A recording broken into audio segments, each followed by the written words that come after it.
Hi, I'm La Nonchalance for 4:30 PM and welcome to the second pack walkthrough video of the Drifter projects. These projects were designed to translate an unstable behavior that will deliver forever shifting sound like an ungraspable fading memory. In this second pack walkthrough video, we will focus on the drifter effect. But first, let's hear some examples of what kind of sound you can obtain with it.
Now, let's break down the different parts of the effect.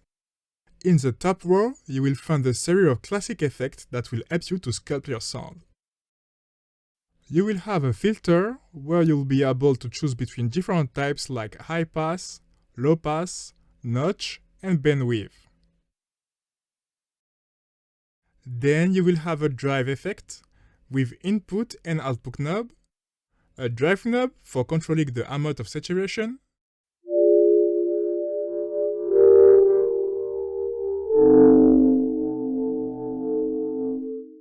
a mode knob that will allow you to choose between 5 types of saturation,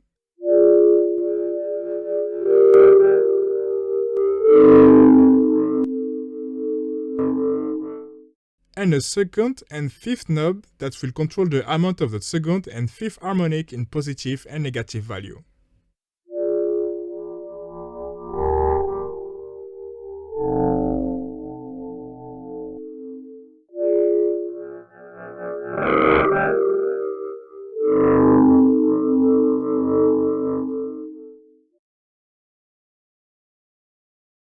In the reverb, you will be able to control the dry rate, the early late, the size, the length,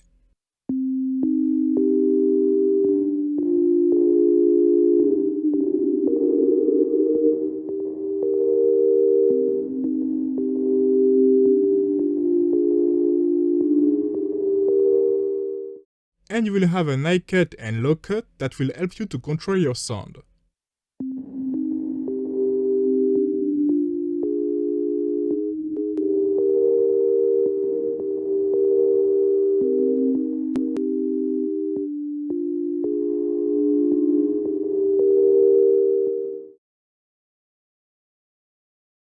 Finally, in the delay, you will be able to control the dry rate, the amount of feedback, the sync length,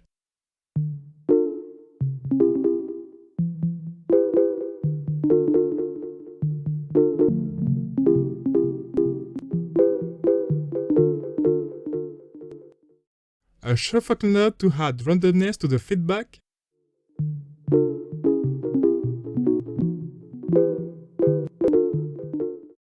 and the left and right knob that will allow you to offset the delay in the left and right here.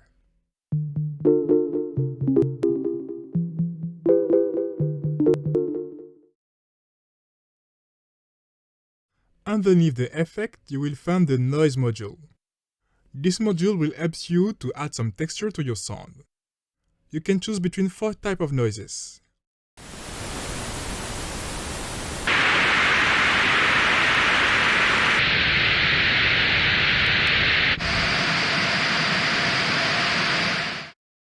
You will have a volume knob, a mode selector where you can choose between the constant mode and the follow mode.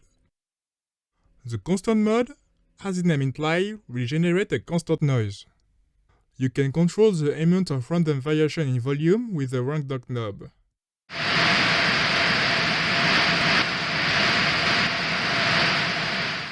And you can control the speed of this variation with the speak knob.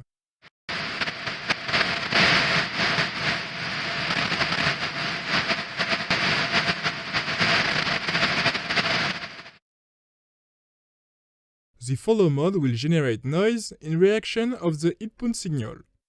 Let's use our ears to understand.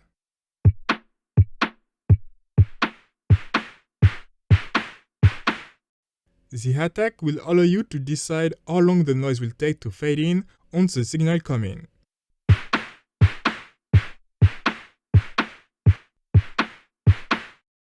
The release will allow you to decide how long the noise will take to fade out once there is no more signal.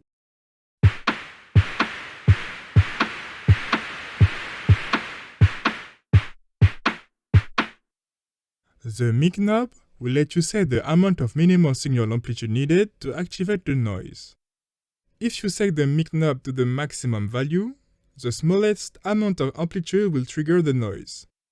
In contrary, if he is at his maximum value, you will need a bigger amplitude to trigger the noise. Pay close attention to the kick transient. You can set the noise to only activate on the transient if you will.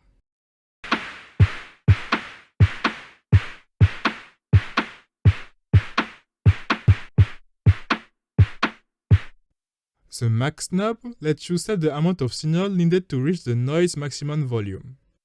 If you set the max knob to its maximum value, the noise will appear or disappear gradually from its maximum value to its minimum value. In contrary, if you set the max knob in its minimum value, the noise sound will appear and disappear at its maximum volume.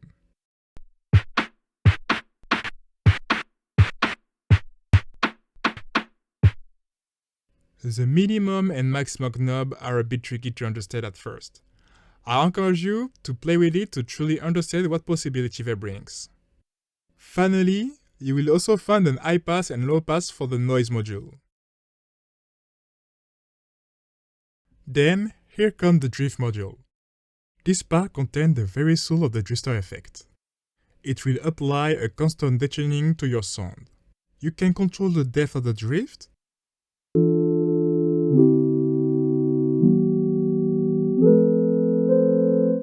the speed,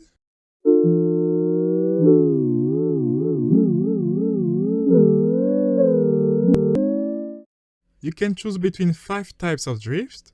You will have a sine, a rectangle, a saw down, a saw up, and a random drift. You can set the smoothness of certain types.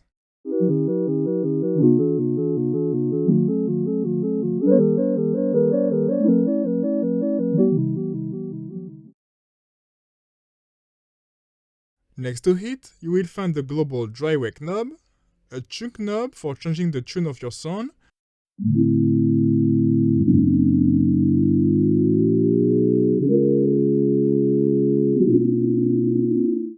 and a stereo knob that will widen the stereo of your sound.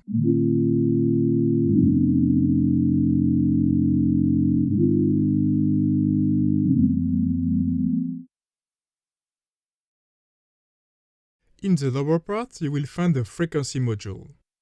The two handles will allow you to decide in which frequency area the effect will be effective.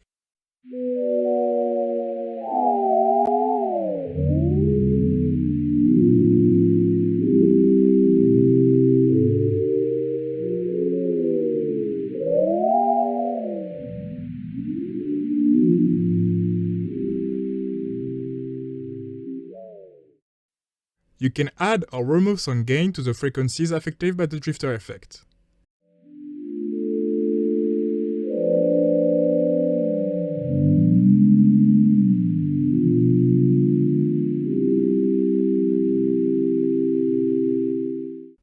highly encourage you to play with it. You could discover some pretty interesting sounds. Finally, there is the main module. You will be able to choose the sync type of the drift by rate or synchronized, and choose the quality of the drifter effect. The higher is the quality, the better your sound will be, but be careful, it will consume a lot of CPU. You will have to find a good balance between quality and CPU usage. Note that you can also play with the quality control for creative use. Low quality will deteriorate your sound, you could use it to your advantage and it will add some texture.